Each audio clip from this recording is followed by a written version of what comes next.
सोमवती अमावस्या पूजा विधि व कथा। सुबह मौन रहकर किसी भी पवित्र नदी में स्नान करें। इससे पितरों को भी शांति मिलती है। सूर्य व तुलसी को जल अर्पण करके गायत्री मंत्र का उच्चारण करें। तुलसी की 108 बार परिक्रमा करें। शिव की प्रतिमा पर जल चढ़ाएं। गाय को दही चावल खिलाएं। हो सके तो पूरा दिन मौन व्रत धारण रखें। पीपल के पेड़ के पास जाएं। वहाँ पास में ही तुलसी भी रखें। उस पर दूध दही रोली चंदन अक्षत फूल माला हल्दी काला तिल चढ़ाएं। पान हल्दी की गांठ व धान को पान पर रखकर तुलसी को चढ़ाएं। पीपल के पेड़ के चारों ओर 108 बार धागा लपेटते हुए परिक्रमा करें। इस दिन कुछ सामान के साथ भी परिक्रमा की जाती है, जैसे बिंदी टॉफी चूड़ी मेहंदी बिस्किट आदि। आप कुछ भी सामान 108 लेकर 108 बार पीपल की परिक्रमा करें। फिर उस सामान को विवाहिता कन्याओं को बांट दें। घर में रुद्राभिषेक करवाएं।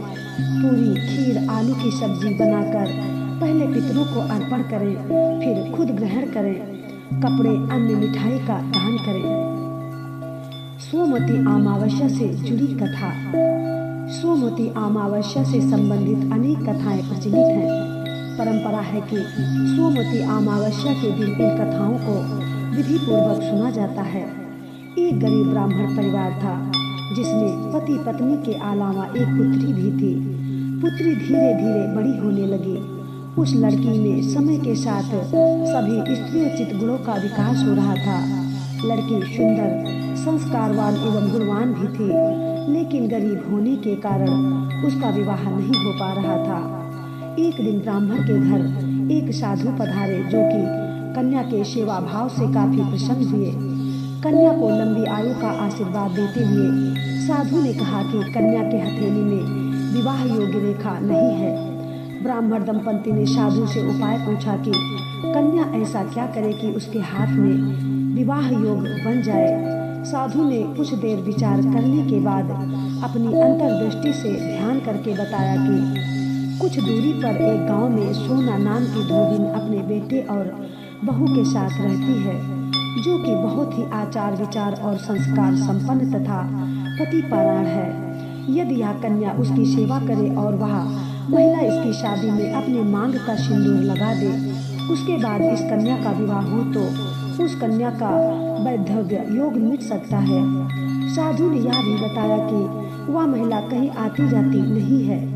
यह बात सुनकर ब्राह्मण ने अपनी बेटी से धोबिन की सेवा करने की बात कही।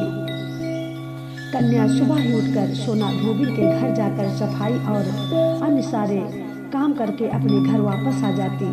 सोना धोबिन अपनी बहू से पूछती है कि तुम तो सुबह सुबह उठकर सारे काम कर लेती हो और पता भी नहीं चलता। बहू ने कहा कि माँ जी, मैंने तो सोचा कि आप ही सुबह उठकर सारे काम खुद ही खत्म कर लेती हैं। मैं तो देर से उठती हूँ। इस पर दोनों सास बहू निगरानी करने लगी कि कौन है जो तड़के ही घर का सारा काम करके चला जाता है। कई दिनों के बाद धोबिन ने देखा कि एक कन्या मुंह अंधेरे घर में आती है और सारे काम करने के बाद चली जाती है। जब वह जाने लगी तो सोना धोबिन उसके पैरों पर गिर पड़ी।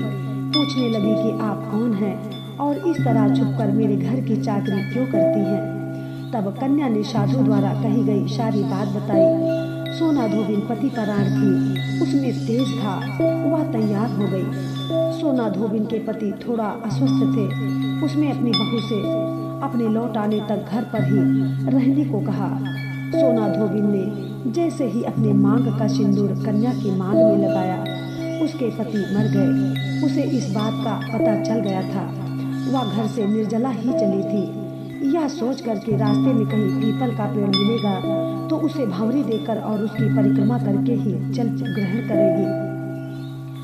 उस दिन सोमवती अमावस्या थी। ब्राह्मण के घर मिले पुए पकवान की जगह उसने ईंट के टुकड़ों से 108 बार भंवरी देकर 108 बार पीपल के पेड़ की परिक्रमा की और उसके बाद जल ग्रहण किया।